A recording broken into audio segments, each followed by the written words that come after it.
Maria institute of medical technology കേന്ദ്ര സർക്കാരിന്റെ വികസന ഏജൻസിയായ ഭാരത് സേവക് സമാജിന്റെയും NSTCയുടെയും അംഗീകാരത്തോടുകൂടി നടത്തുന്ന തൊഴിലധിഷ്ഠിത കോഴ്സുകളിലേക്ക് അഡ്മിഷൻ ആരംഭിച്ചിരിക്കുന്നു. SSLC, +2, VHSC എന്നീ വിദ്യാർത്ഥികൾക്ക് അപേക്ഷിക്കാവുന്നതാണ്. വിദ്യാർത്ഥിക്ക് ചികിത്സ നിഷേധിച്ച സംഭവം. വിദ്യാർത്ഥിയുടെ തുടർ ചികിത്സ SNLP സ്കൂൾ വഹിക്കുമെന്ന് അധികൃതർ അറിയിച്ചു. 272 വിദ്യാർത്ഥികളും 16 അധ്യാപകരും ആയി നല്ല രീതിയിൽ വർക്ക് ചെയ്യുന്ന നമ്മുടെ സ്ഥാപനമാണ്. 50 വർഷത്തോളം ആയി ഈ സ്കൂള് യാതൊരു പ്രശ്നവുമില്ലാതെ മുന്നോട്ട് പോവുകയാണ്. ചെറിയ ചെറിയ ഇഷ്യൂസ് കുട്ടികളുടെയൊക്കെ ഇങ്ങനെ ഉണ്ടാവുന്നല്ലാതെ വേറെ സീരിയസ് ഒരു അലിഗേഷൻ നമ്മുടെ സ്കൂളിൽ ഉണ്ടായിട്ടില്ല.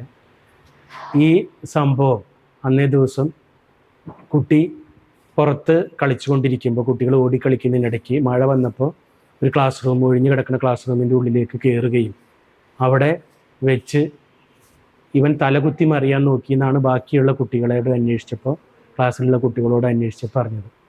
അങ്ങനെ തലകുത്തി മറിയുമ്പോൾ കാല് വഴിക്ക് വീണു. അങ്ങനെയാണ് പല്ലിന് കേട് സംഭവിച്ച് എന്നാണ് കുട്ടികളും ക്ലാസ് ടീച്ചറും അറിയിച്ചിട്ടുള്ളത്.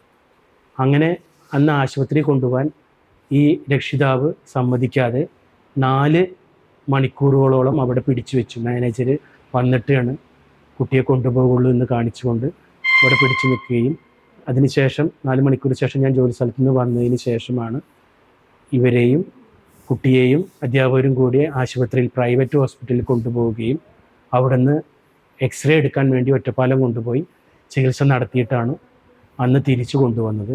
അതിനുശേഷം 5ഓ 6ഓ പ്രാവശ്യം ഫിസിഷ്യനെയും എല്ലാവരെയും കാണിച്ചു. അതിനെല്ലാവരും അധ്യാപകരും കൂടെ പോയിരുന്നു. അതിനുള്ള എല്ലാ തെളിവുകളും ഉണ്ട്. പ്രൈവറ്റ് ഹോസ്പിറ്റലിലാണ് പോയത്. അതിനുശേഷം കൂടുതൽ ഫർദറായിട്ടുള്ള ചികിത്സയ്ക്ക് സർക്കാർ ഹോസ്പിറ്റലിൽ, നല്ല രീതിയിൽ നടത്തുന്ന സർക്കാർ ഹോസ്പിറ്റലുകളുണ്ട്, അവിടെ പോകാമല്ലോ എന്ന് സജഷൻ പറഞ്ഞതിന് മൂപ്പർക്ക് അത് പറ്റുകയില്ല എന്ന് പറഞ്ഞ് സ്കൂളിൽ വന്ന് 4 മണിക്കൂറോളം വീണ്ടും ഭീകരാന്തരീക്ഷം സൃഷ്ടിച്ചു. കുട്ടികളുടെയും അധ്യാപകരുടെയും എല്ലാം മൊബൈലിൽ പകർത്തുകയും HM മാനേജരെയും ചീത്ത വിളിക്കുകയും ചെയ്തു. 20,000 രൂപ ഇന്ന് എനിക്ക് കിട്ടണം, 50 ലക്ഷം രൂപ എനിക്ക് നഷ്ടപരിഹാരം വേണം എന്ന് പറയുന്ന CCTV ഫുട്ടേജ് ഞങ്ങളുടെ കയ്യിലുണ്ട്. സ്കൂളിൽ ഭീകരാന്തരീക്ഷം സൃഷ്ടിച്ചതിനാൽ ഞങ്ങൾക്ക് പരാതി കൊടുക്കാതിരിക്കാൻ കഴിഞ്ഞില്ല. ഞങ്ങൾ ചെറുതുരുത്തി പോലീസ് സ്റ്റേഷനിൽ പരാതി കൊടുത്തു, ഇങ്ങനെ രീതിയിൽ സംഭവിച്ചിട്ടുണ്ടെന്ന്. അവിടെ പോലീസ് ഞങ്ങൾ 2 കൂട്ടരെയും വിളിപ്പിച്ചു. അന്ന് നടത്തിയ ചർച്ചയിൽ പോലീസുകാരും പറഞ്ഞു, പ്രൈവറ്റ് ഹോസ്പിറ്റലിൽ ഇത്രയും പൈസ കൊടുത്ത് ബുദ്ധിമുട്ടാണ്, പൊതുമേഖലയാണ്, അതുകൊണ്ട് നമുക്ക് വേറെ സർക്കാർ ഹോസ്പിറ്റലിൽ പരമാവധി ചികിത്സ, നമുക്ക് എല്ലാവർക്കും കുട്ടികളുള്ളതാണ്, കുട്ടികളെ അങ്ങനെ ഞങ്ങൾ കരുതുന്നത് കൊണ്ടാണ്, PTA എല്ലാവരും ഞങ്ങളുടെ സപ്പോർട്ടാണ്. അപ്പോൾ അത് ഇദ്ദേഹം സമ്മതിക്കുന്നില്ല. അങ്ങനെ 2 ദിവസം കഴിഞ്ഞപ്പോൾ തിരിച്ച് ഇദ്ദേഹം പരാതി കൊടുക്കുകയാണ്, ഈ രക്ഷിതാവ് പരാതി കൊടുക്കുകയാണ് ചെയ്തത്. അങ്ങനെ ഒരു പരാതി ഉണ്ടെങ്കിൽ, ഞങ്ങൾ ചെയ്തിട്ടില്ലെങ്കിൽ, ചികിത്സ നിഷേധിച്ചെങ്കിൽ ഈ 40 ദിവസത്തിന് മുമ്പേ ആണ് അദ്ദേഹം ഈ ഒരു പരാതി കൊടുക്കേണ്ടത്.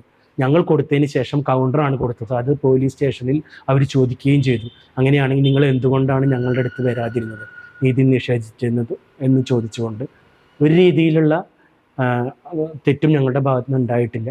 ഇനിയും തുടർ ചികിത്സ 18 വയസ്സ് വരെ, എത്ര കാലം വരെയാണ് കുട്ടിക്ക് പല്ലിൻ്റെ കാര്യങ്ങൾ ചെയ്യേണ്ടത്, അത് ചെയ്യാൻ ഞങ്ങൾ തയ്യാറാണ്.